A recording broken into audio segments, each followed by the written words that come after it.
Tonight, we begin with a question that's probably crossed your mind while binge-watching Game of Thrones or playing your favorite medieval fantasy game.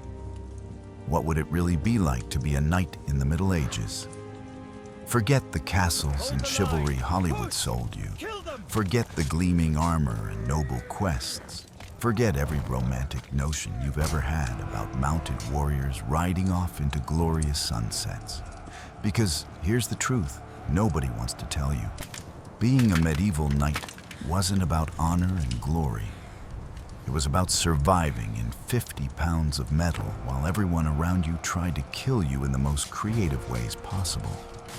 Picture this. You're standing in a field somewhere in 13th century France, encased in armor that costs more than your family's entire estate, sweating like you're trapped in a steel sauna, and you can barely see through the slit in your helmet. The horse beneath you is terrified. The peasants watching from the tree line hate you. Your lord considers you expendable. And that's before we even talk about the enemy army charging towards you with pikes designed specifically to punch through everything you're wearing. This isn't a video game where you respawn after death. This isn't a movie where the hero survives impossible odds through sheer determination. This is real medieval warfare, where knights died choking on their own blood, where infections from minor wounds killed more warriors than sword strikes, where your expensive armor became your coffin when you fell into a river or got knocked unconscious on the battlefield. You want to know what it was really like? Let me tell you about the recruitment process that turned peasant boys into armored killers, the training that broke bodies and spirits, the economic system that kept knights perpetually in debt, the brutal reality of medieval combat, and the slow, agonizing deaths that awaited most of these so-called noble warriors. We're going to walk through a single day in your life as a medieval knight. From the moment you wake up in your drafty manor house to the moment you potentially die screaming on a battlefield. And I promise you, by the end of this journey, you'll never look at knights the same way again. We'll explore the crushing weight of expectation, the literal crushing weight of your armor, the political machinations that used knights as pawns, the horrifying medical practices when you got injured, and the dark secret nobody talks about. Most knights were essentially government-sanctioned thugs who terrorized peasants and enriched themselves through violence. So let's ease into tonight's journey together, starting with your wake-up call in the cold darkness of a medieval morning. Because understanding why you wouldn't survive as a knight begins with understanding that everything about this life was designed to break you physically, mentally, and financially. If you'd like more stories like this one, please subscribe so you don't miss any new uploads. I'd also love to hear from you. Let me know in the comments where you're listening from and what time of day you're tuning in. You wake up at 4:30 in the morning because the rooster is screaming and your body hurts everywhere. And I mean everywhere. Because sleeping on a straw mattress that's basically a cloth sack filled with moldy hay doesn't exactly provide the lumbar support your modern chiropractor would recommend. The room is absolutely freezing because it's January in medieval England and central heating won't be invented for another 600 years. So you're lying there under a pile of wool blankets that smell like wet dog, trying to convince yourself to leave the only warm spot in this entire miserable manor house. Your manor house, by the way, which sounds impressive until you realize it's basically a drafty stone box with holes for windows that you can't actually close because glass is obscenely expensive. And you spent all your money on that armor hanging on the wall across the room. The armor that's quietly bankrupting you, even as it supposedly protects you. The servants haven't started the fire in your chamber yet, because they're downstairs starting the kitchen fires first.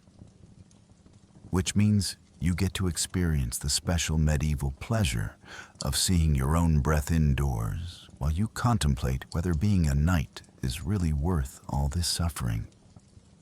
Your joints are already aching and you're only 28 years old. But you've got the body of a 50-year-old because you've been training for combat since you were 7, falling off horses, getting hit with practice swords, wrestling with other boys twice your size, all while wearing increasingly heavy armor that's compressed your spine and ruined your knees. You swing your legs off the bed and your feet hit the stone floor, which is so cold it actually hurts. Like stepping on ice, and you have to fumble around in the darkness for your indoor shoes, which are basically leather slippers that do absolutely nothing to insulate your feet from the glacial floor. There's no bathroom to stumble into because bathrooms don't exist yet. So you shuffle over to the corner where there's a chamber pot that you'll have to use while trying not to think about how the servant who empties this thing definitely hates you and possibly spits in your food. You're already exhausted and the day hasn't even started. And you've got a list of obligations as long as your sword arm. You owe military service to your lord, who might call you to war at any moment. You owe rent to the church in the form of tithes that take a chunk of your already strained income. You owe protection to the peasants on your land who view you with a mixture of fear and contempt. And you owe maintenance on your equipment, which means constantly repairing armor, replacing horseshoes, buying new weapons, and generally hemorrhaging money on the tools of your violent trade. The sunrise won't happen for another 2 hours, but you can hear the manor coming alive around you, servants moving through corridors, animals making noise in the courtyard, the blacksmith already working in his forge because apparently nobody in the Middle Ages believes in sleeping in. You light a candle with a flint and steel on your bedside table, a process that takes 5 minutes because medieval fire-starting technology is terrible. And in the flickering light, you can see the room that represents your entire social status. Stone walls with fading tapestries that don't actually insulate anything. A wooden chest containing your few possessions. A small table with a wash basin full of ice-cold water. And that armor on its stand, gleaming dully in the candlelight, looking like the empty shell of a dead metal monster. This is your life now. This is what you trained 20 years for. This is the glorious existence of a medieval knight. Waking up in darkness and cold, your body already failing at an age when modern people are just hitting their prime. Trapped in a social system that demands everything from you while giving back just enough to keep you alive and fighting. You drag yourself to the wash basin and splash ice-cold water on your face, which is exactly as horrible as it sounds, like being slapped by winter itself. And you're supposed to wash your whole body with this freezing water. But honestly, who has that kind of masochistic dedication at 4:45 in the morning? Medieval hygiene is a complicated subject, because contrary to popular belief, people did actually bathe, but not frequently. Maybe once a week if you were fastidious, maybe once a month if you were normal, and definitely not every day, because heating enough water to fill a bathtub requires burning massive amounts of wood, and you're not made of firewood. So you do what everyone does.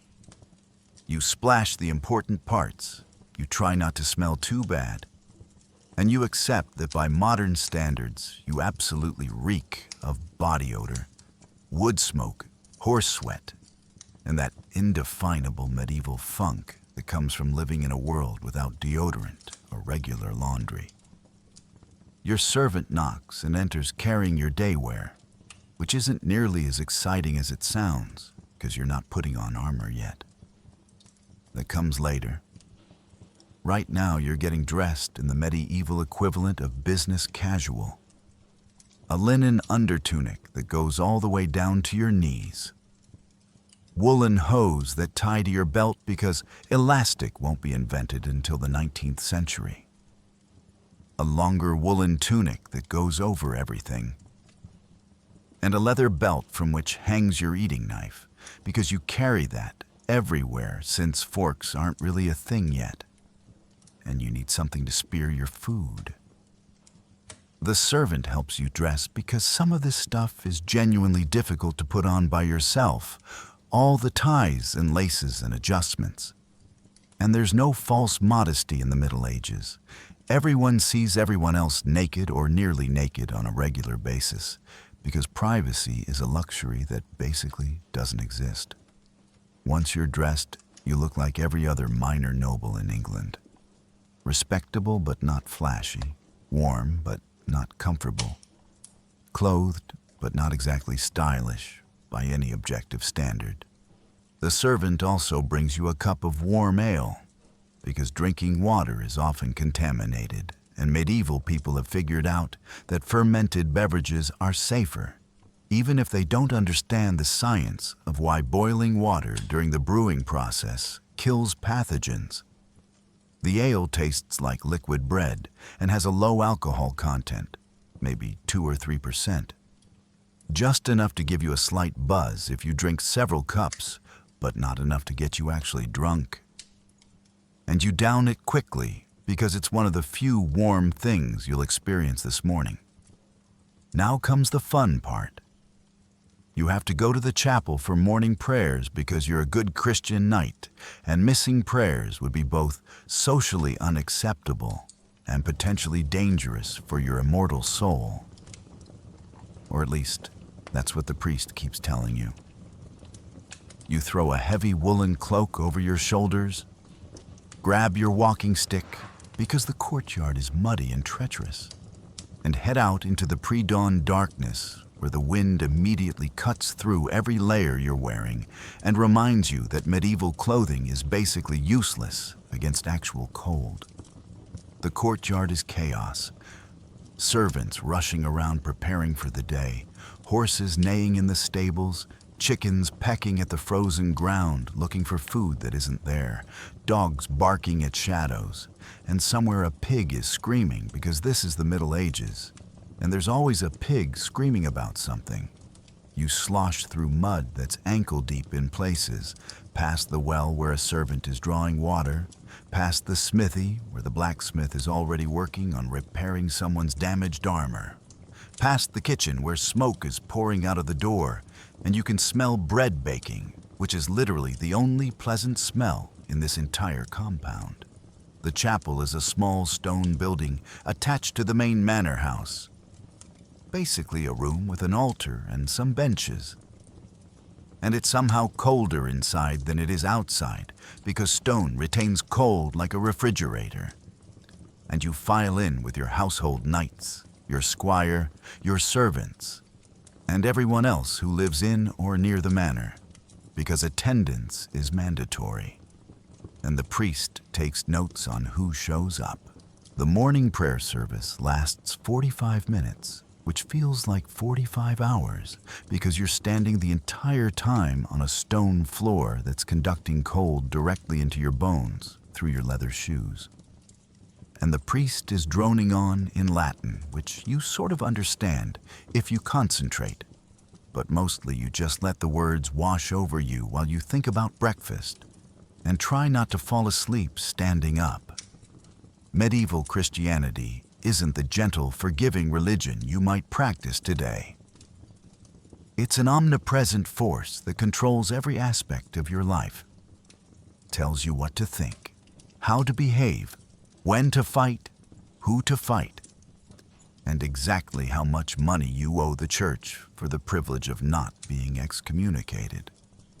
You're supposed to be contemplating your sins and praying for your soul, but honestly, you're mostly just cold and tired and wondering if the eggs will be ready when you get back to the main hall.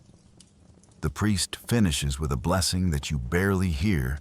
Everyone crosses themselves. And then there's a mad rush for the door. because nobody wants to spend one more second in this freezing stone box than absolutely necessary.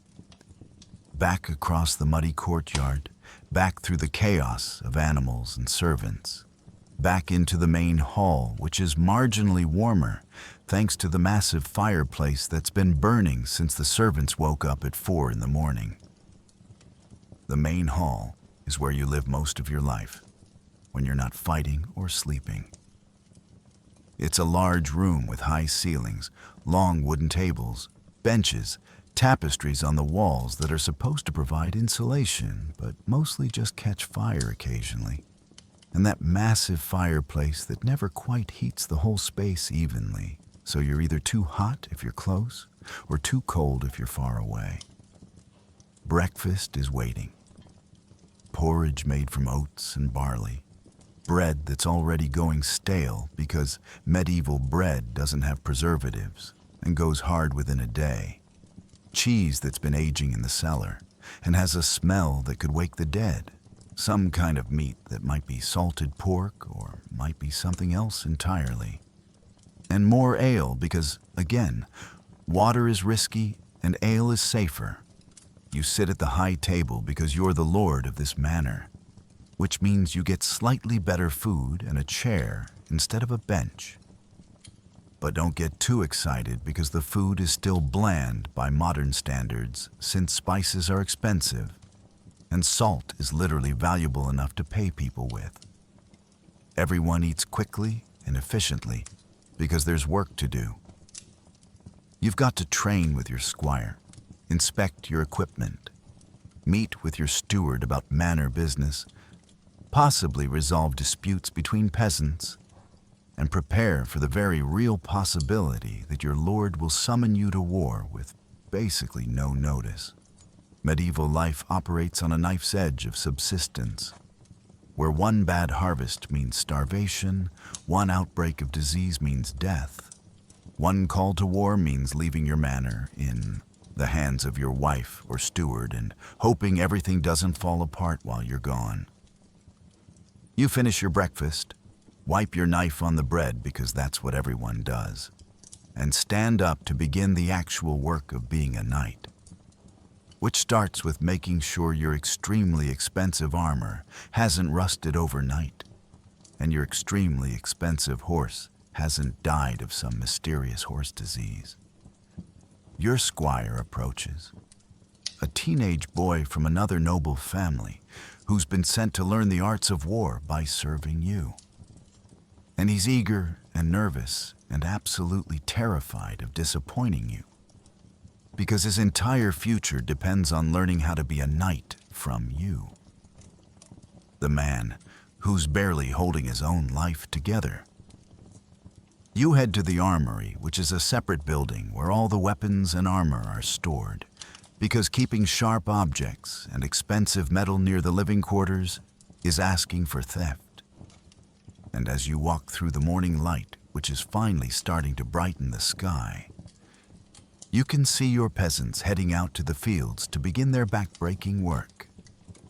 And they don't look at you directly, because looking a noble in the eye can be interpreted as insolence. But you can feel their resentment like a physical weight, because you represent the system that keeps them in perpetual poverty while you live in relative comfort. And if they ever organized a rebellion, your armor wouldn't save you from sheer numbers.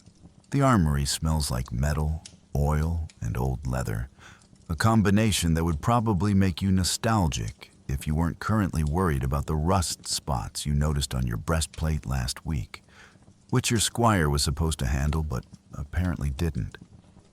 Because teenagers in the 14th century are just as unreliable as teenagers in any century.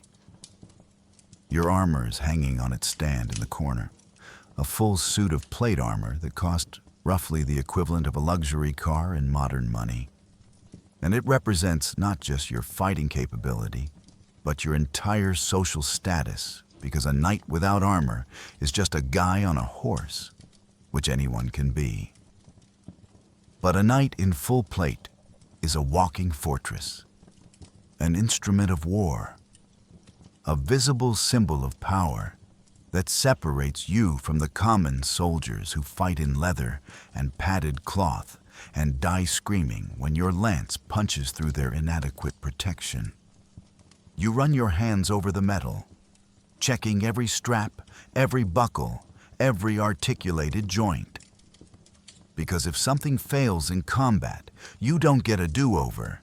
You get a sword through the gap in your armor, and then you get to experience medieval medicine, which is somehow worse than just dying. Your squire stands beside you, holding a polishing cloth, and you can see the anxiety in his eyes because he knows you're inspecting his work and finding it wanting. The helmet alone weighs about 7 pounds, and when you put it on, you can barely see or hear anything. The world narrows down to a small slit of vision and muffled sounds. And you have to trust your horse and your training and your squire's directions, because fighting in a helmet is like fighting while looking through a mailbox slot with cotton in your ears. The gauntlets are works of art, articulated metal fingers that somehow allow you to grip a sword while protecting your hands. But they also mean you can't feel anything. Every sensation is transmitted through layers of metal and leather. And people who say they can feel their sword properly through armored gauntlets are lying or delusional. The leg armor, the greaves, and polans and cuisses are supposed to protect you. But they also restrict your movement. You can't run in this stuff. You can barely walk. And if you fall down, you need help getting up because the weight distribution is all wrong for ground movement, and you're basically a turtle on its back until someone either helps you up or stabs you through a joint. This is the secret nobody tells you about plate armor. Yes, it's incredibly protective. Yes, it can turn aside sword strikes and arrow hits. Yes, it makes you nearly invulnerable in single combat against an unarmored opponent. But it's also a prison, a burden, a constant source of maintenance and expense. And it doesn't actually protect you from the weapons specifically designed to defeat it.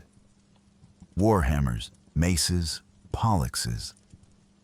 These are anti-armor weapons that use impact force to crush the metal and break the bones underneath, without ever penetrating the armor itself. You can be perfectly protected and still die from internal bleeding because some peasant with a hammer hit you hard enough to turn your ribs into shrapnel. You walk over to the weapon rack where your swords hang. And here's another truth Hollywood doesn't tell you. Swords aren't actually the primary weapon of medieval combat.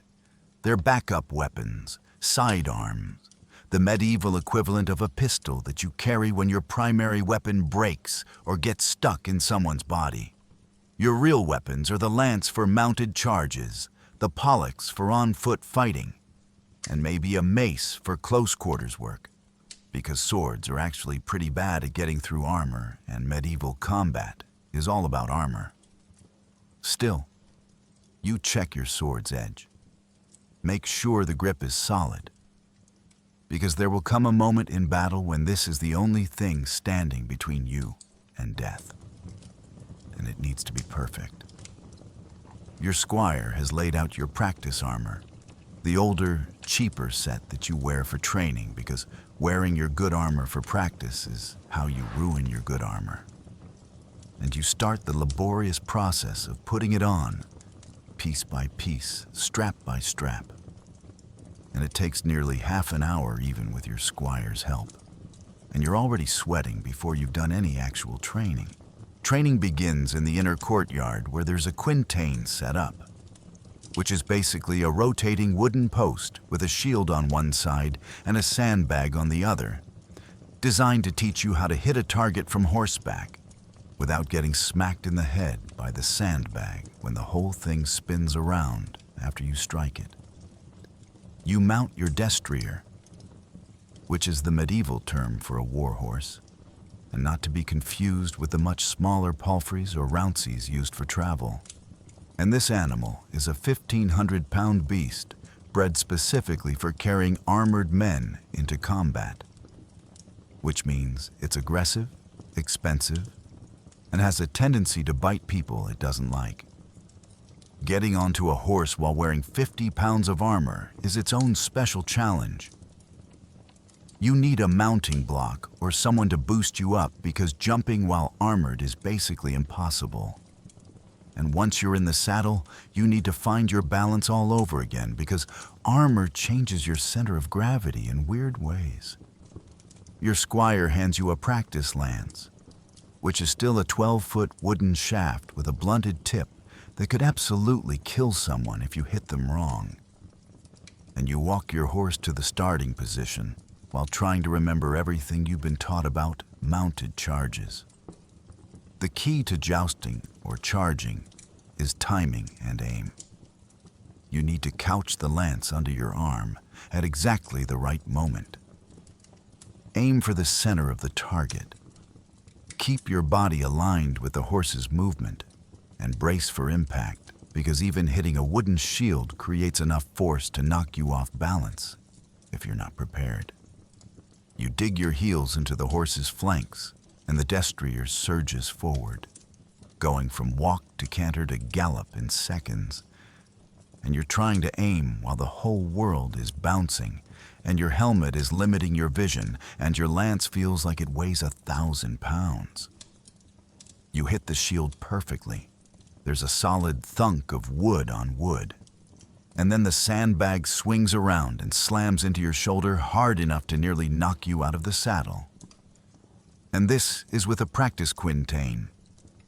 Imagine what happens when the target is another armored knight on a horse charging directly at you with a lance aimed at your chest. You circle back, breathing hard inside your helmet, and go again and again and again, because muscle memory is the only thing that will save you in actual combat when your brain is screaming at you to run away. After an hour of lance work, your arm feels like it's going to fall off, and your horse is lathered with sweat and needs rest, so you dismount. Which is another awkward process that requires help from your squire, and transition to ground combat training. Your squire is waiting with practice weapons. Wooden swords, blunted poleaxes, padded maces, everything slightly lighter and safer than real weapons, but still heavy enough to cause serious injury if someone gets careless. You face off against another household knight, man roughly your age who's also wearing practice armor. And you begin the elaborate dance of medieval close combat. This isn't fencing. This isn't the elegant swordplay you see in movies. This is brutal, exhausting work that's more like wrestling in armor than anything else. You try to hook his leg with your poleaxe. He deflects and swings at your helmet. You block and try to close distance. He steps back and thrusts at your chest. On and on in a grinding, sweaty, oxygen-deprived struggle that leaves both of you gasping after just minutes. Medieval combat is anaerobic exercise at its worst. Intense bursts of maximum effort followed by brief pauses, all while wearing equipment that restricts your breathing and movement. And the physical conditioning required to do this for hours in actual battle is absolutely insane. You train for 3 hours total, with breaks for water and rest. And by the end you can barely stand. Your hands are shaking from gripping weapons. Your legs are trembling from supporting armor weight. And you haven't even fought in a real battle yet. This is just practice, just preparation, just maintaining the skills that keep you alive.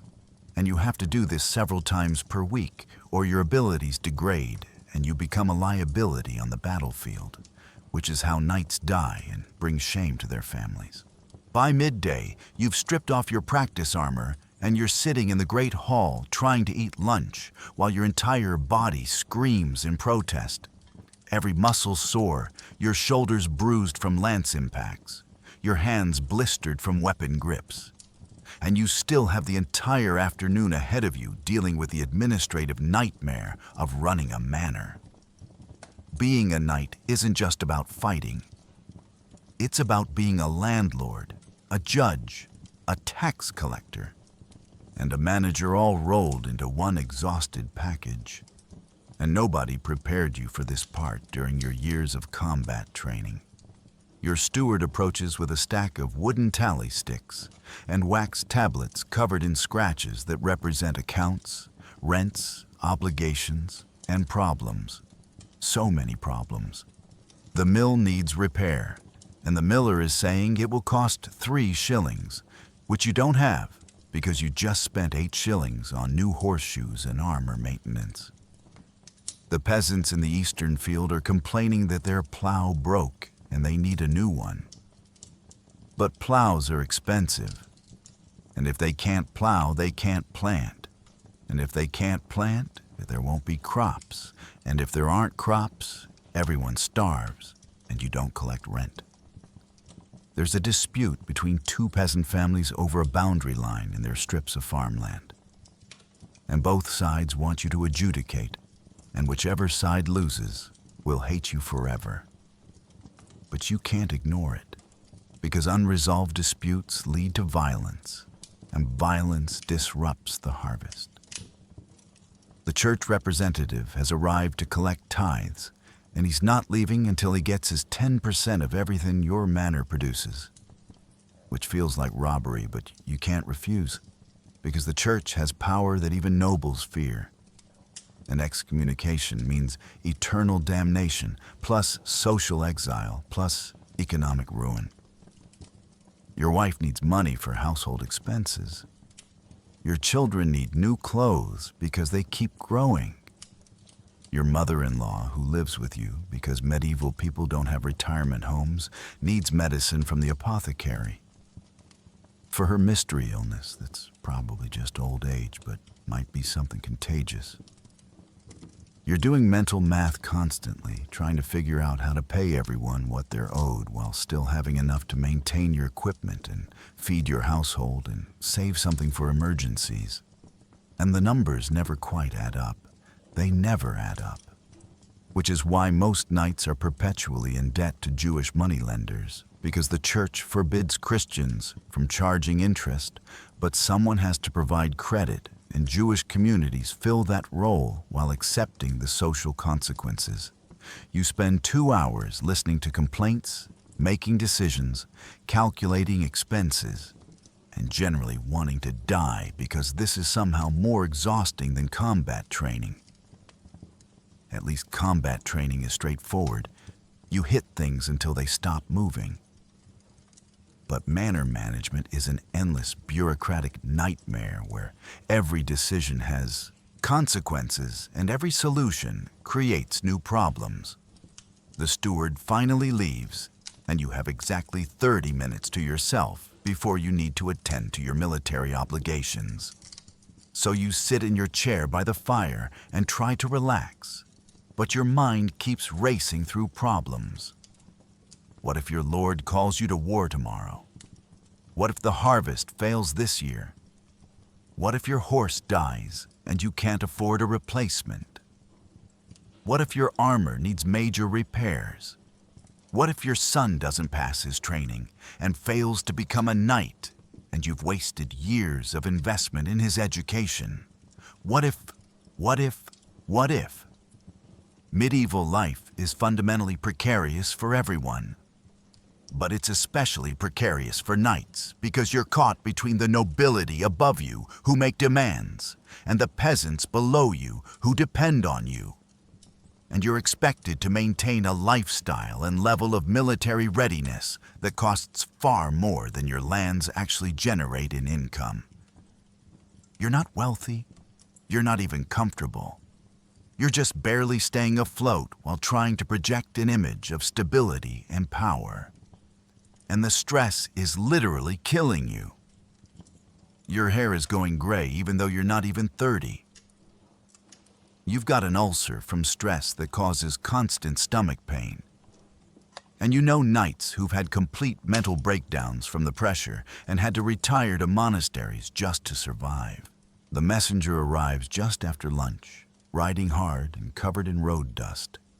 And you know before he even opens his mouth that your life is about to get significantly worse. Because messengers only ride that hard when they're carrying summons to war. Your lord, a baron who controls a dozen manors including yours, requires your military service immediately. There's a territorial dispute with a neighboring lord that's escalated to armed conflict. And you have 48 hours to gather your equipment, your weapons, your horse, and present yourself at the baron's castle 30 miles away, ready for campaign.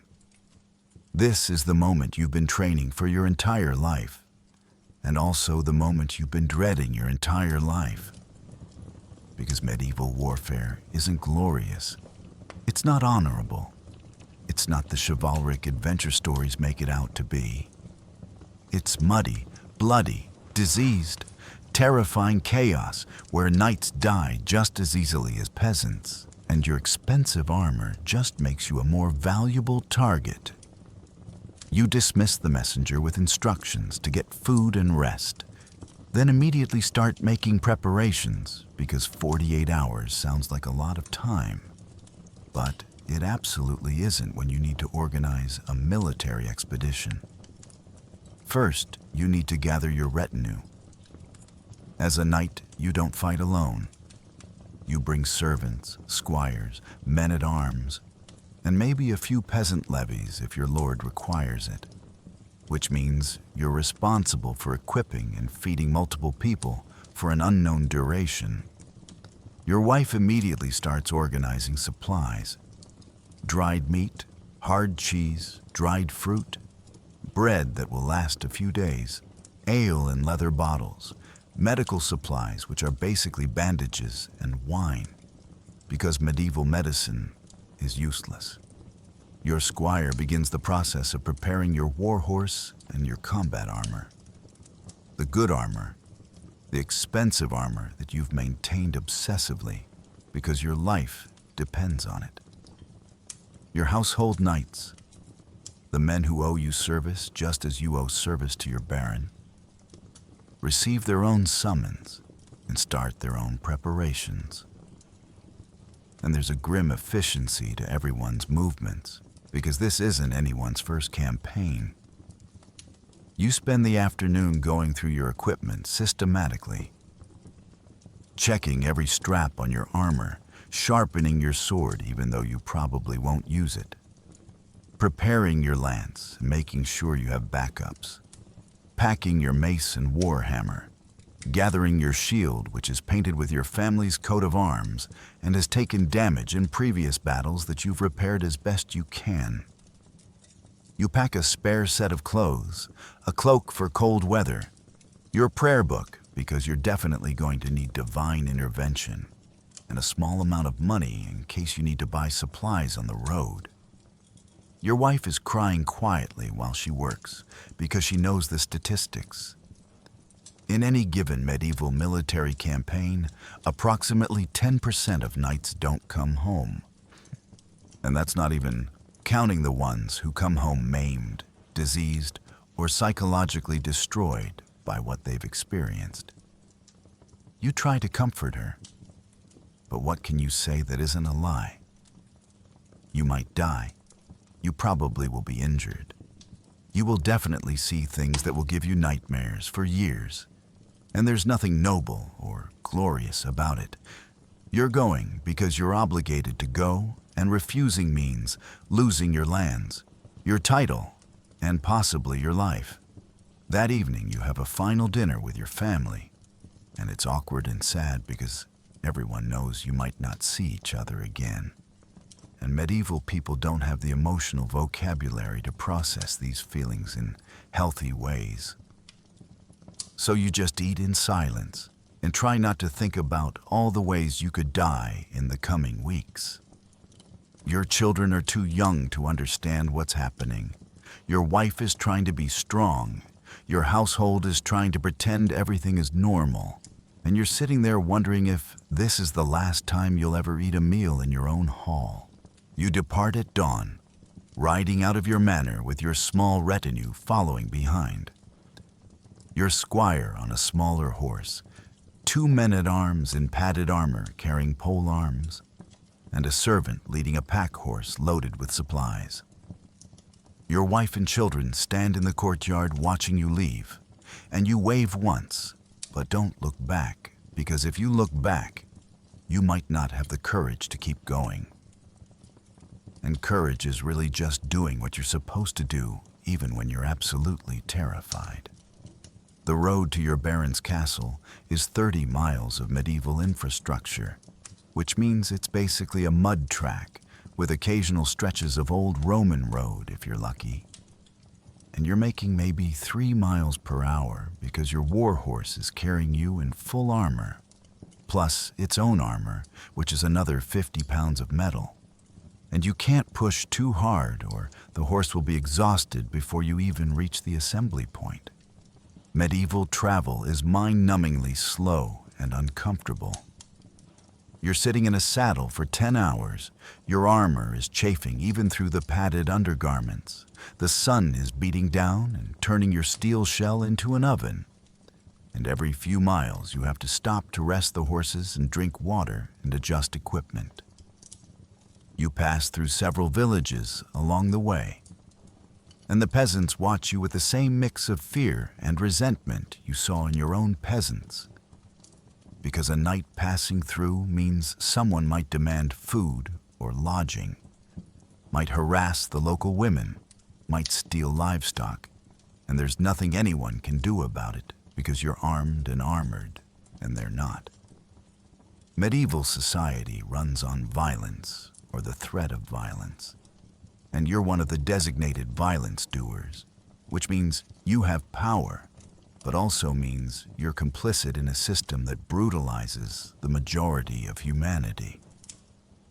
You stop at an inn for the night because you're still half a day's travel from the castle, and pushing through darkness is how people get lost or robbed or worse. And the inn is exactly as disgusting as you'd expect. A single large room where everyone sleeps together on straw pallets. Food that's somehow worse than your manor's cooking. Ale that tastes like it was brewed in a dirty boot. And an overwhelming smell of unwashed bodies and animal waste. Because the stable shares a wall with the sleeping area. You sleep in your clothes with your sword within reach, because trust is in short supply on medieval roads. And there are plenty of desperate people who'd kill a sleeping knight for his equipment if they thought they could get away with it. Your squire stays awake on watch, which is part of his training and also means you might actually survive the night. And you drift in and out of anxious sleep, filled with dreams about battles you haven't fought yet and deaths you haven't died yet.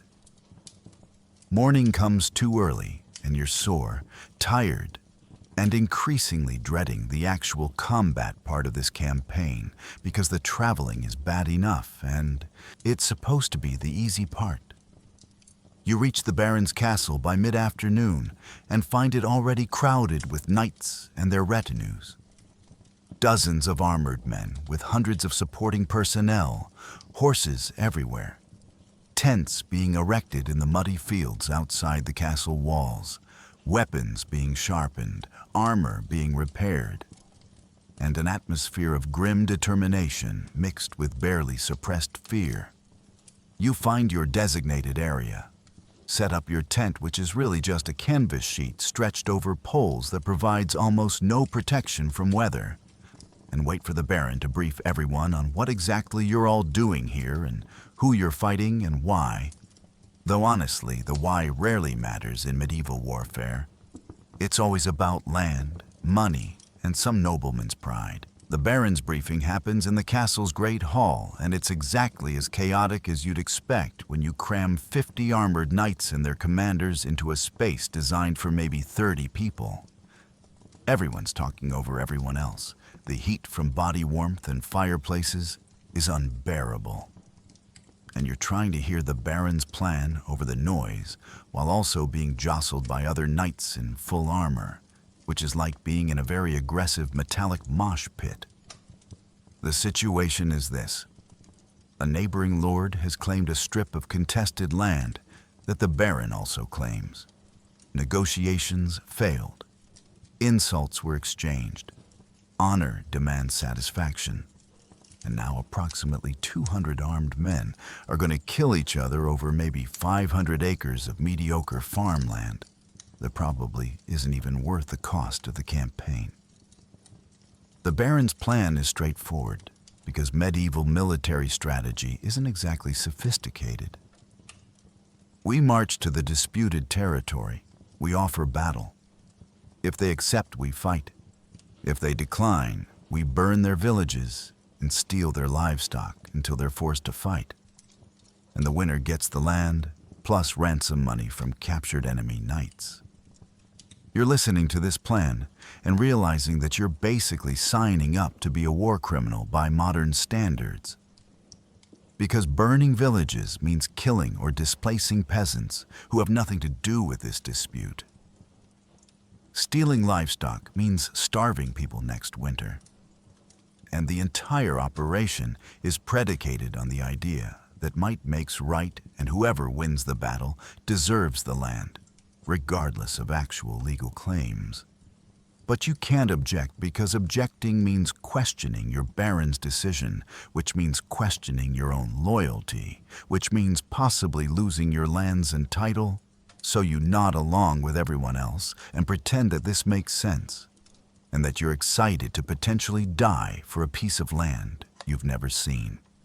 The campaign begins the next morning with a march that lasts 3 days through increasingly hostile territory, where the local peasants have been warned we're coming and have either fled or hidden everything valuable. So the promised easy plunder doesn't materialize, and everyone's getting increasingly frustrated and mean. You're eating your emergency rations, sleeping in your armor because taking it off means being vulnerable, and developing saddle sores that are absolutely going to get infected because medieval hygiene on campaign is non-existent and you haven't properly washed in a week. Your destrier is limping slightly because it stepped wrong in a pothole and might have strained something, which is a disaster because a knight without a functioning war horse is basically useless, and replacement horses cost more than most people earn in years. The enemy force finally appears on the 4th day. They're occupying a hill position with a small forest on their flank. They have roughly the same numbers as your force, and they're clearly prepared to defend rather than attack, which means your Baron has to make the dangerous decision to charge uphill against a prepared position. The pre-battle ritual begins. Priests move through the ranks, giving blessings and hearing confessions, because everyone knows some percentage of us are going to die today. And medieval people take the afterlife extremely seriously. You want to die in a state of grace, or your soul goes straight to hell, which is apparently even worse than a medieval battlefield. You check your armor one final time. Your squire helps you mount your horse, which is difficult because your hands are shaking from adrenaline. And you take your position in the mounted line where you'll charge with the other knights while the infantry follows behind to finish off whoever survives the initial impact. The charge begins with a trumpet blast that you can barely hear over the pounding of your own heart and the thunder of 200 horses starting to move simultaneously. And within seconds, you're galloping uphill in a wedge formation where everyone's trying to maintain spacing while also accelerating. And your entire world narrows down to the enemy line ahead, the horse beneath you, and the lance in your hand that suddenly feels impossibly heavy. Medieval cavalry charges aren't the organized, glorious affairs depicted in movies. They're barely controlled chaos where horses naturally bunch up, knights collide with each other, lances get tangled, and the whole formation starts falling apart before you even reach the enemy. You're leaning forward in the saddle, lance couched under your arm, aiming for an enemy knight who's also charging down the hill toward you. And you have maybe 3 seconds to pick your target. Adjust your aim, brace for impact, and pray your armor holds, because you're about to experience a collision that generates roughly the same force as a car crash. The impact is devastating. Your lance hits the enemy knight's shield and shatters instantly, sending wooden splinters flying. The force transfers through your arm into your shoulder and nearly dislocates your collarbone. Your horse collides with his horse and both animals scream. And then you're past him and into the second line of enemy forces, where everything dissolves into complete pandemonium. Your lance is gone, so you draw your mace, a flanged weapon designed to crush armor and break bones. And you start swinging at anyone wearing the wrong colors, while also trying to control your horse, which is panicking and spinning and trying to bite enemy horses. Someone hits your helmet with a sword, and your brain sloshes in your skull. You see stars. Your vision goes blurry. But you keep swinging, because stopping means dying. An enemy knight grabs your reins and tries to pull you down. You smash your mace into his helmet repeatedly until he lets go and falls. You don't know if you killed him or just stunned him, and you don't have time to check. The noise is overwhelming. Metal on metal, horses screaming, men shouting and cursing and crying out in pain, commanders trying to yell orders that nobody can hear. And underneath it all, the wet sounds of weapons finding flesh and bone. You take a hit to your side that dents your armor and probably cracks a rib. The pain is instant and sharp and makes breathing difficult. But adrenaline is covering most of it, and you keep fighting because there's literally no other choice. The melee has devolved into dozens of small individual fights scattered across the hillside. Knights are dismounted and fighting on foot. Horses are running loose or lying dead or dying. And you've completely lost track of which side is winning, because in the chaos, it's impossible to tell friend from enemy, except by the colors they're wearing, which are all covered in mud and blood anyway. You dismount because your horse is wounded, an arrow sticking out of its haunches, and it can't carry you effectively anymore. And fighting on foot in armor is its own special nightmare, because you can barely move. You're exhausted after just minutes of combat. And you're now vulnerable to the infantry, who are swarming through the battlefield, finishing off wounded knights and looting corpses. You keep your back to a cluster of your own knights, all of you forming a defensive circle, and you fight off attacks from multiple directions using your mace and sometimes your gauntleted fists when enemies get too close for weapons. Time becomes meaningless. You might have been fighting for 10 minutes or 10 hours. Your arms are burning. Your lungs are screaming for air. You can't get through your helmet. And you're starting to realize you might actually die here. The battle turns when your Baron's reserve force, a group of 20 mounted knights who'd been held back, charges into the enemy's exposed flank and breaks their formation. Suddenly, the enemy is routing, running away, and the fight shifts from mutual slaughter to one-sided pursuit. You're too exhausted to chase anyone, so you just stand there gasping for air inside your helmet, your entire body shaking from adrenaline crash. And you watch as enemy knights throw down their weapons and try to surrender, while your comrades decide who's worth taking for ransom and who's easier to just kill. Medieval combat has rules, but they're flexible. Wealthy knights with obvious ransoms get captured and treated relatively well. Poor knights and common soldiers who aren't worth the trouble of guarding and often get executed on the spot, and nobody talks about this part in the chivalric romances. You pull off your helmet and immediately vomit from exhaustion and fear and the delayed reaction to nearly dying. Then you sit down in the mud because your legs literally can't hold you anymore, and you watch the aftermath unfold around you. The wounded are everywhere.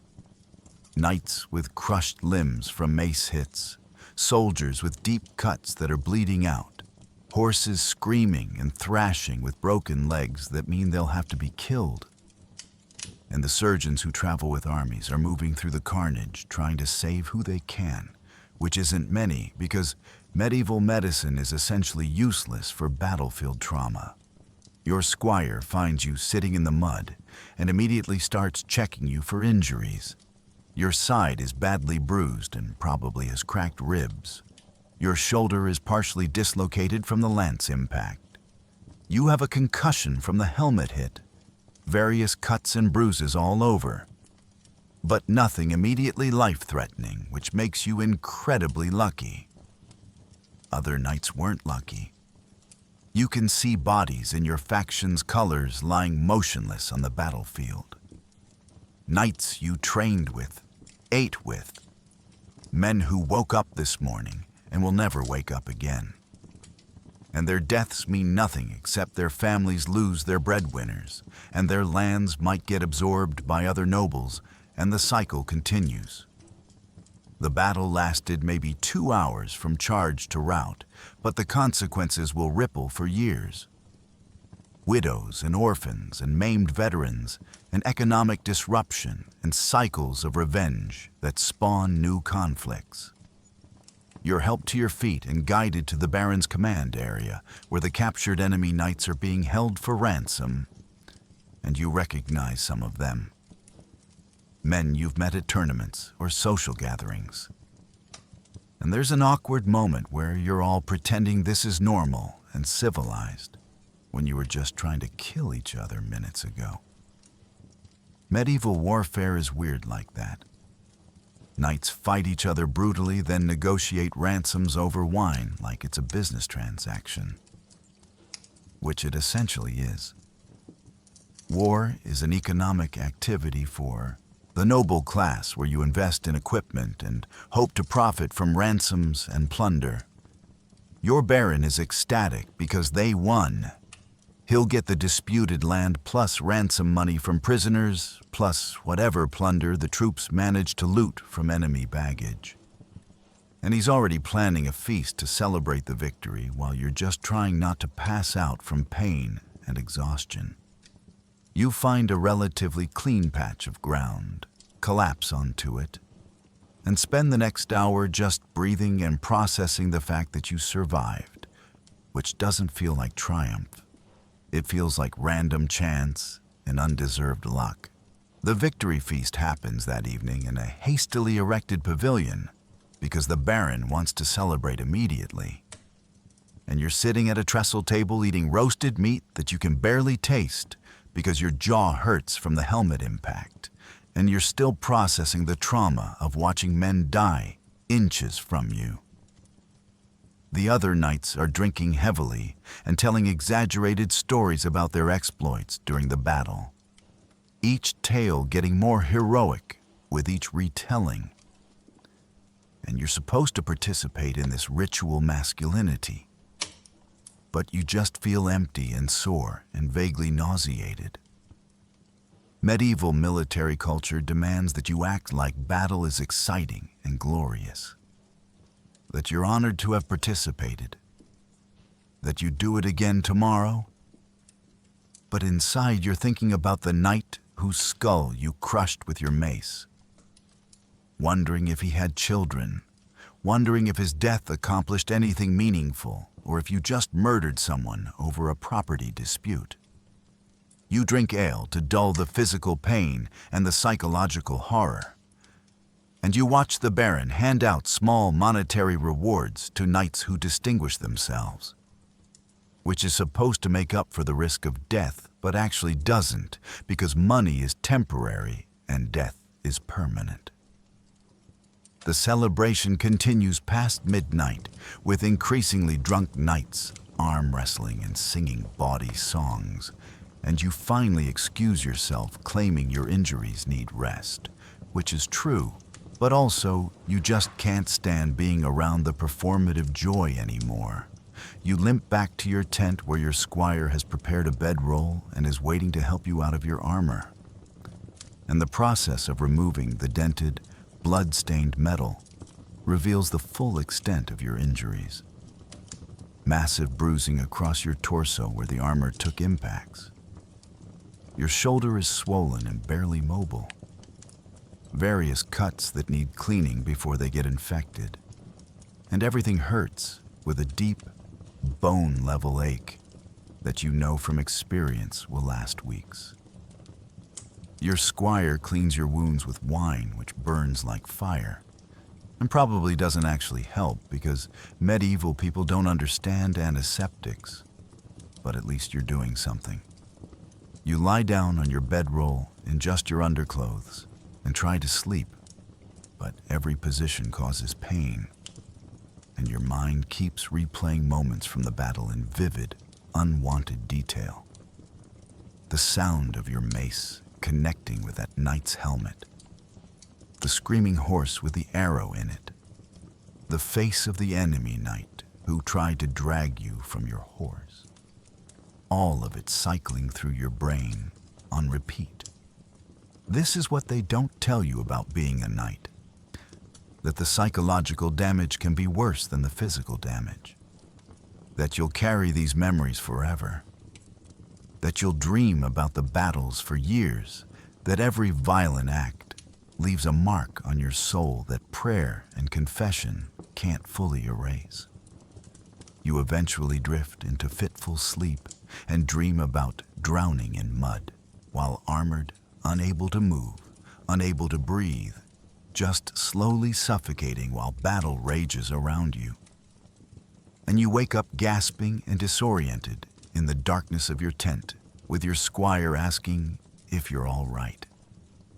You're not all right. You're probably never going to be fully all right again.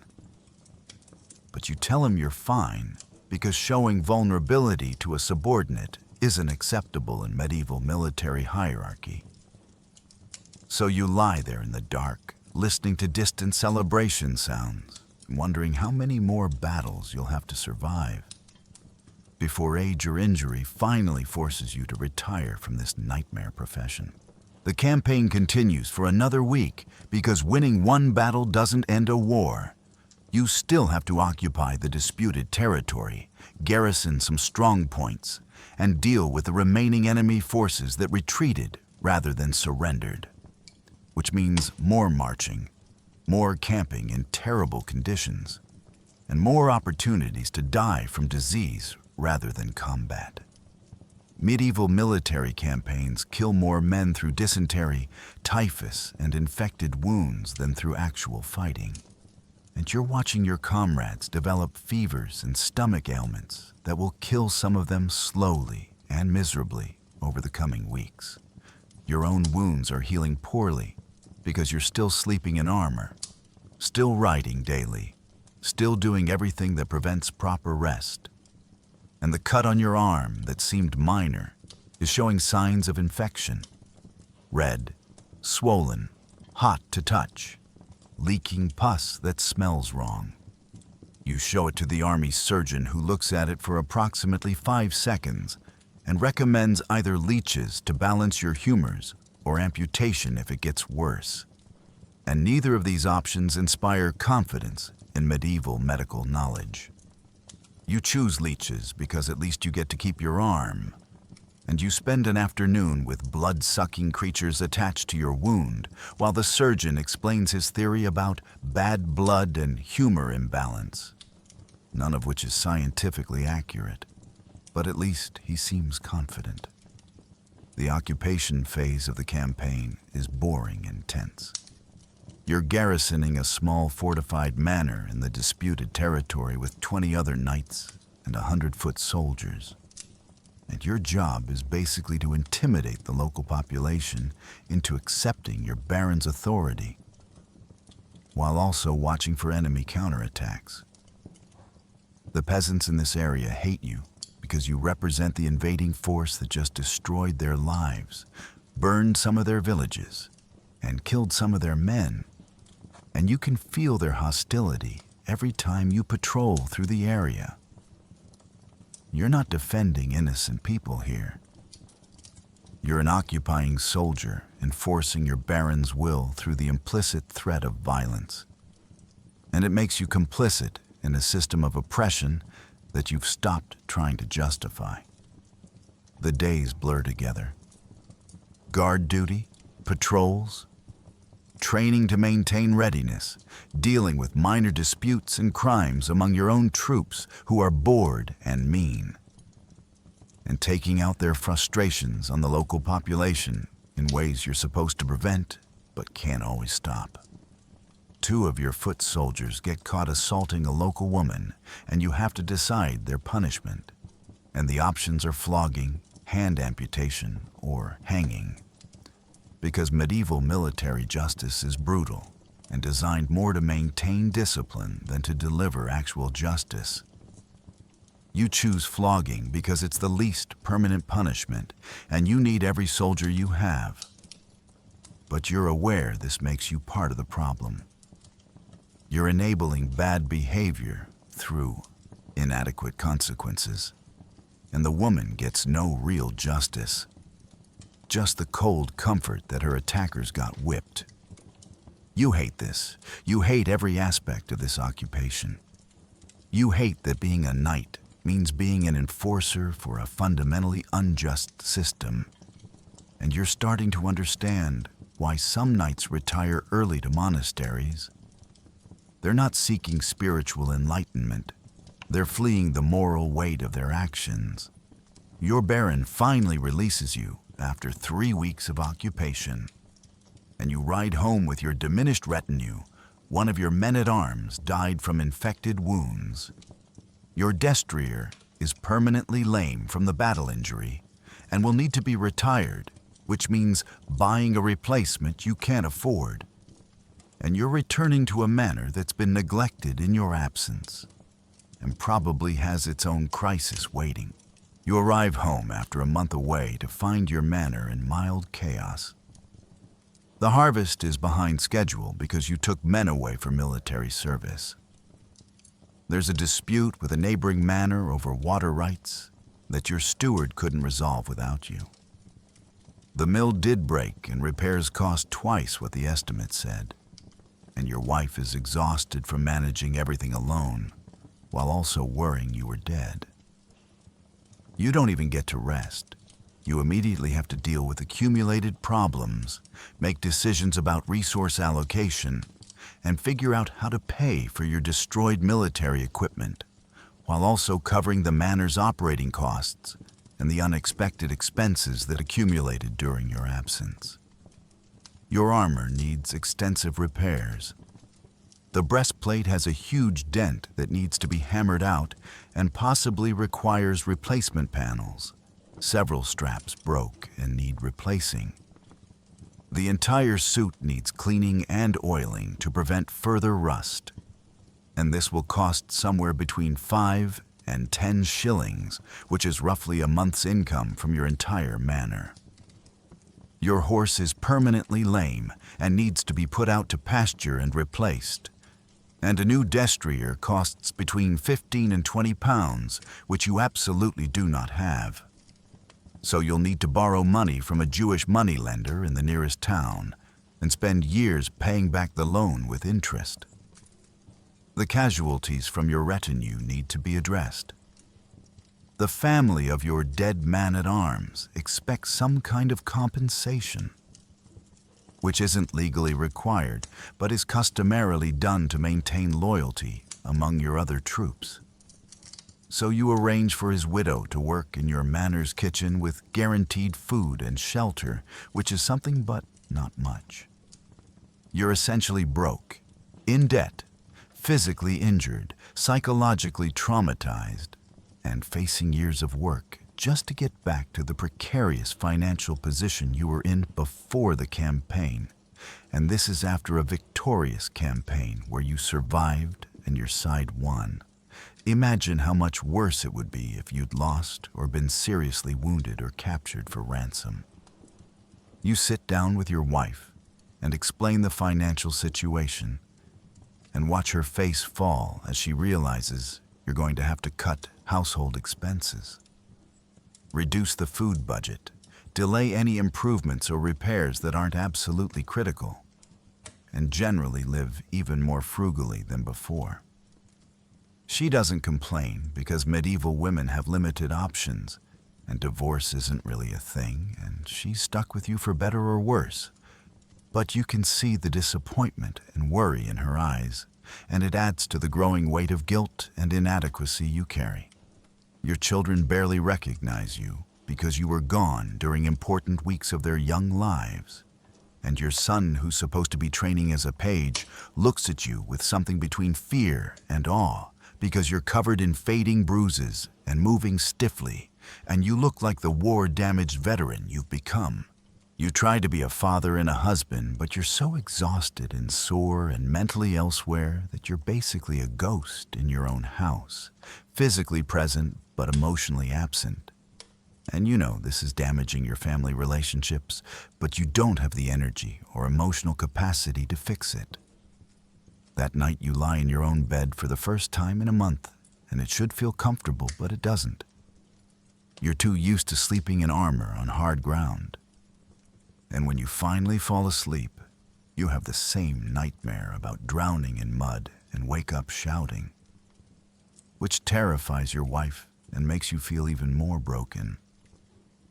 Medieval knights don't have therapists or PTSD diagnosis or any kind of mental health support. You're just expected to deal with it and move on and be ready to do it all again the next time your lord calls for military service. The months following the campaign are a grinding return to the mundane brutality of manor management, while also dealing with ongoing physical and psychological damage from the battle. Your rib injury didn't heal properly, and now you have chronic pain whenever you breathe deeply or twist your torso, which is constantly because everything about medieval life involves physical labor. Your shoulder has limited range of motion that no amount of stretching seems to improve, which affects your combat effectiveness and means you need to modify your fighting style and hope you don't get called to another campaign before it improves. The cut on your arm did eventually heal after the leech treatment and a lot of prayers, but it left an ugly scar that occasionally aches in cold weather and serves as a permanent reminder of how close you came to losing the arm to infection. You're not the same person who left for that campaign. Physically, you're diminished. Mentally, you're different. And you're starting to understand that every military campaign ages you by years, even if you survive unscathed. You watch younger knights training in the courtyard and remember when you had that energy, that confidence, that naive belief that skill and courage could overcome anything. And you want to warn them that war isn't what they think it is, but you know they won't listen because you didn't listen when older knights tried to warn you. The economic recovery is slow and painful. You borrowed money for the new war horse and the armor repairs, and now you're paying interest on top of all your other obligations, which means cutting expenses even further. Your household eats cheaper food, wears clothes longer before replacing them, forgoes small luxuries that made life slightly more bearable. And everyone is quietly miserable but pretending to be fine because that's what medieval people do. Your relationship with your wife has shifted into a business partnership focused on survival rather than anything resembling romance or emotional intimacy. Your cohabitants managing a joint enterprise, and the physical intimacy has decreased because you're always tired or in pain or mentally absent. You're not even 40 years old, but you feel ancient. Your body is failing in multiple ways. Your mind is stuck replaying traumatic memories, and you're looking at maybe another 20 years of this before you can retire if you survive that long. Winter comes and brings new challenges. The manor is cold, people get sick, food stores run lower than you'd like, and you spend evenings by the fire doing accounting and worrying about whether you have enough resources to make it through to spring. Your son reaches an age where he needs to be sent away for proper nightly training with another household, which is how the system works. But it means losing your child to someone else's authority and hoping they treat him well and don't abuse him the way some nobles abuse their wards and pages. You're supposed to be proud that your son is following your path, but mostly you feel guilty that you're condemning him to the same violent, painful, financially precarious existence you've suffered through. Christmas arrives and brings mandatory festivities that you can't afford, but can't skip because maintaining social status requires performing wealth even when you're broke. So you host a modest feast for your household and local minor nobles and go deeper into debt for the privilege of pretending everything is fine. Spring brings agricultural work and renewed hope that maybe this year will be better. But it also brings your son's departure to another noble household where he'll serve as a page and learn the brutal skills that will turn him into a knight like you. The morning he leaves you, watch him ride away with the nobleman who'll be his guardian and teacher. And your wife is crying openly while you maintain the stoic masculine front expected of a knight, even though internally you're devastated and guilty and wondering if you've made a terrible mistake sending him into this system. You know statistically what awaits him. Years of harsh training, physical and possibly emotional abuse from older boys and cruel instructors, injuries that will accumulate and damage his growing body, and eventually his own traumatic military campaigns where he'll learn that violence and honor are rarely connected. The manor feels emptier without him, even though he was only one person. And your wife withdraws into her own grief, and you can't comfort her because you're both grieving the same loss and neither of you has emotional tools to process it together. You throw yourself into work because work is how medieval men deal with feelings. You supervise the spring planting, repair winter damage to buildings, train with your remaining household knights, even though your injuries make it painful. Anything to avoid sitting with your emotions. The new warhorse you bought on credit is younger and less experienced than your old destrier, which means you need to spend time training it for combat, building trust, teaching it not to panic at the sound and smell of battle. And this is time-consuming, expensive work that yields no immediate income, but is absolutely necessary for your continued effectiveness as a knight. You're also training a new squire because your old one completed his service and moved on to his own knighthood.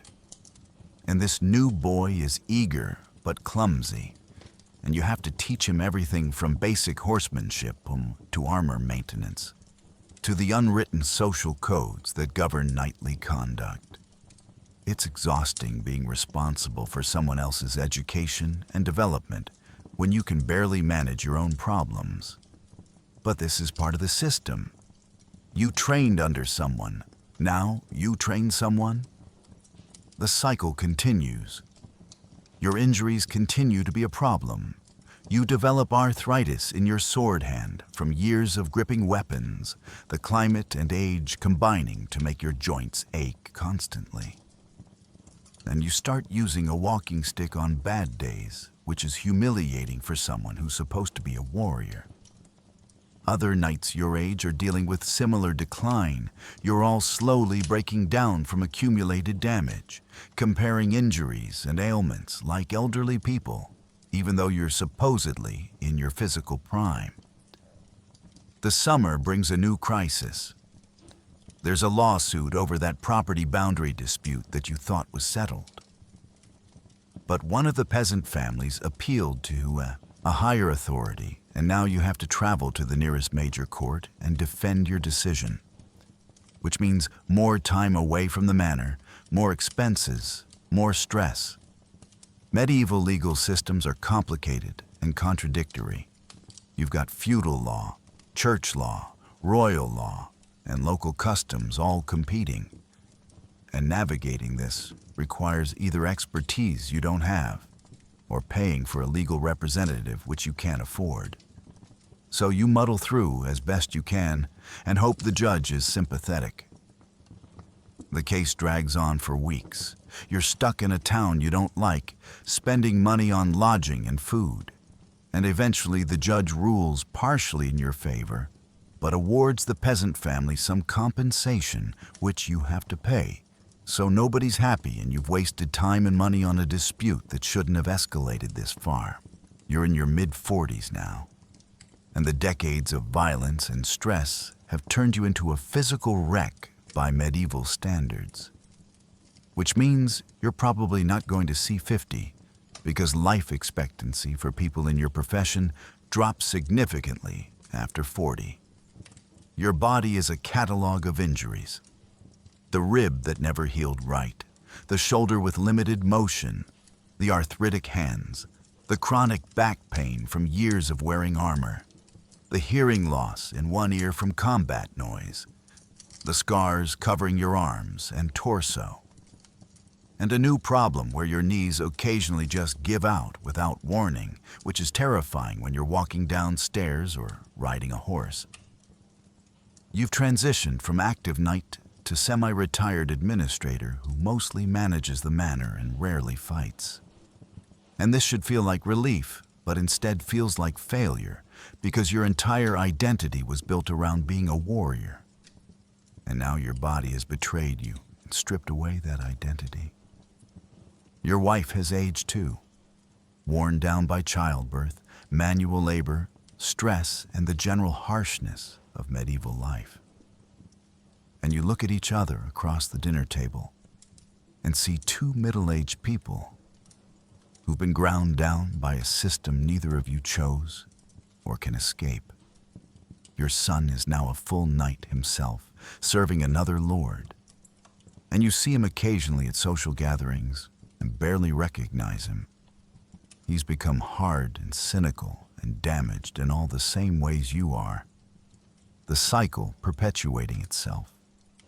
Your daughter was married off to another minor noble in an arrangement that benefits the family politically, but which you suspect makes her unhappy. But medieval women's happiness isn't really a consideration in marriage decisions. They're economic and political tools, and you're complicit in this system even as you feel guilty about it. The manor continues to barely break even financially. You're still in debt from that campaign 15 years ago. Still paying interest, still struggling to maintain equipment and buildings and social status.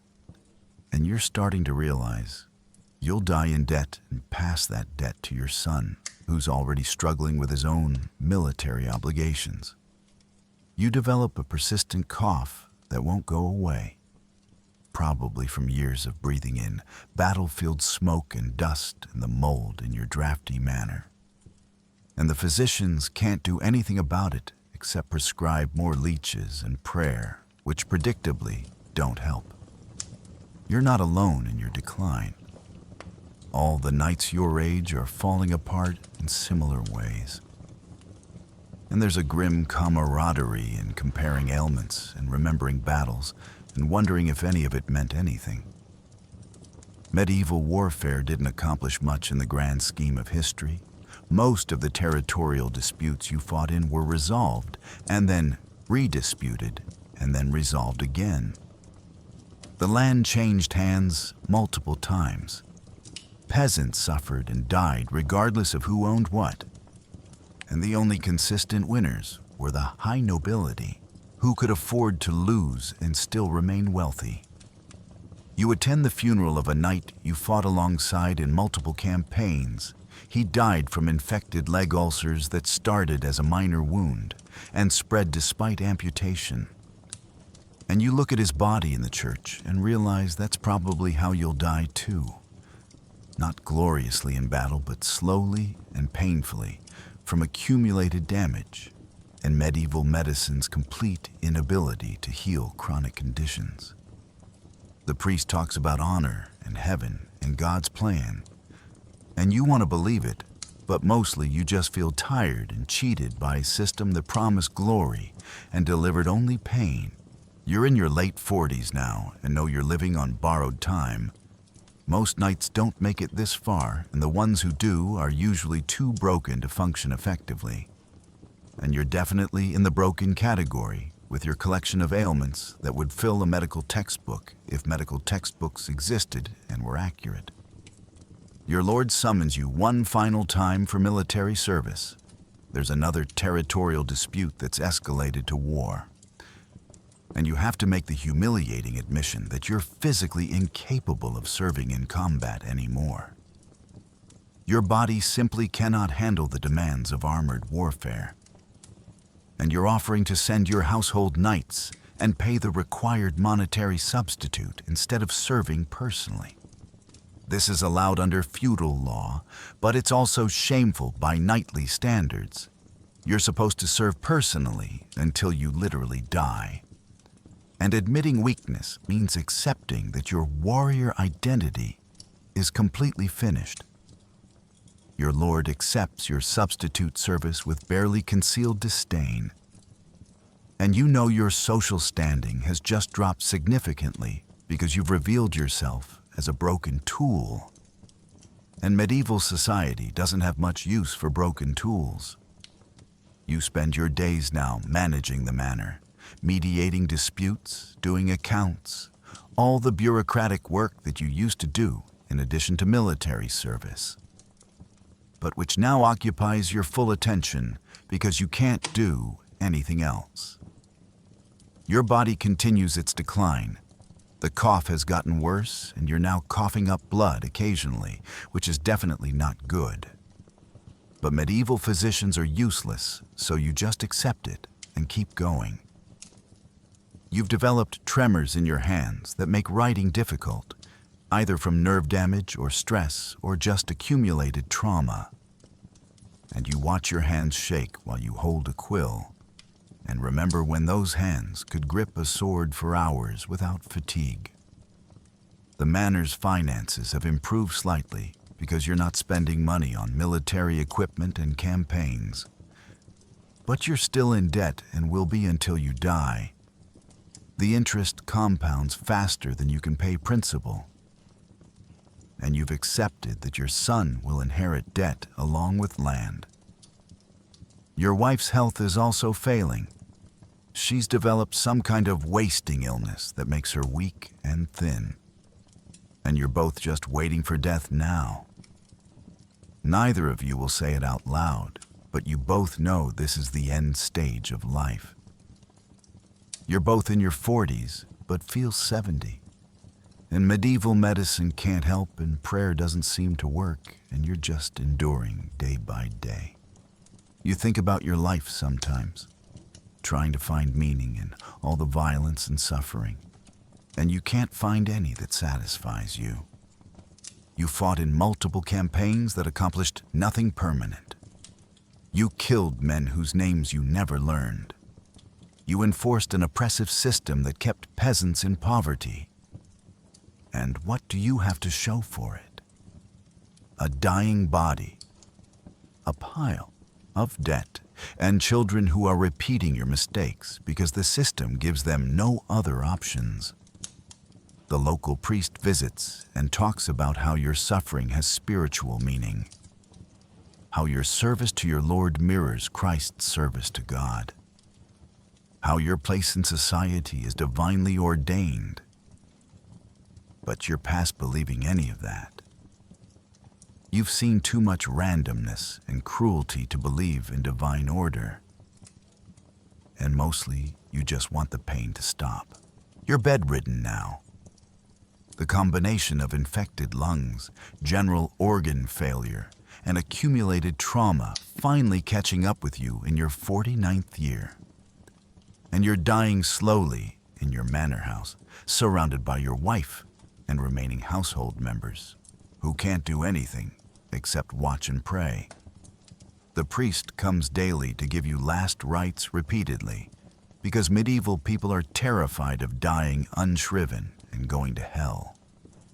And you participate in the rituals more for everyone else's comfort than your own, because you're past caring about theological details. You just want the pain to end. Your son visits, now a full knight with his own collection of injuries and traumas, and you try to give him fatherly advice. But what can you say? Don't be a knight. It's too late. He's already locked into the system just like you were. And warning him about the pain and futility accomplishes nothing except making you both feel worse. You lie there thinking about all the moments that led to this ending. The child who dreamed of glory, the teenager who trained obsessively, the young knight who rode to his first battle full of naive courage, the veteran who slowly realized the whole system was a lie, the middle-aged man who broke under accumulated weight, and now this, dying in a cold room without dignity or meaning. Medieval death isn't peaceful or spiritual. It's painful and drawn out and surrounded by people who are as helpless as you are. And there's no morphine, no palliative care, no gentle exit, just pain and slow suffocation. And finally, your heart stopping because your body can't continue. In your last moments, you're not thinking about God or heaven or redemption. You're thinking about specific faces of men you killed, wondering if they had children, if their families recovered, if their deaths meant anything, and you realize with your final clarity that the answer is no. None of it meant anything. You were all just pieces in a game played by people richer and more powerful than you. And the only thing you accomplished was surviving longer than some others while causing immeasurable pain to yourself and others. Your last breath rattles out of your damaged lungs, and you die as you lived, in service to a system that consumed you and will consume your children and their children until someone finally breaks the cycle, or the whole structure collapses under its own cruelty. Your wife will mourn briefly, then remarry out of economic necessity. Your son will inherit your debts and title and continue the pattern.